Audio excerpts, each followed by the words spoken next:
Hei, tervetuloa seuraamaan mun työpäivää sirkusopettajana. Ensin toki pitää päästä sinne työpaikalle ja melkein talvi yllätti taas.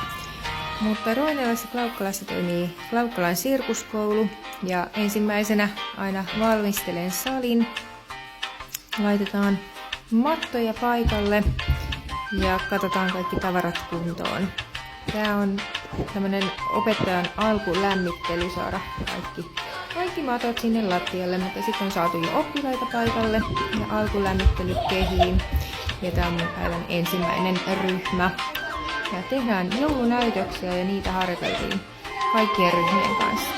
Nyt ollaan jo päivän kolmannessa ryhmässä eli esiintyvien ryhmässä. Ja meillä on esitysteemana Peter Pan. Mä pääsin myös tuuraamaan pyramidiin tänne niin sanotuksi alahenkilöksi. Ja joskus joutuu vähän ottaa rauhallisemminkin. Päivän viimeinen ryhmä on aikuiset. Ja hei päivä pulkassa, ei muuta kuin kodia päin.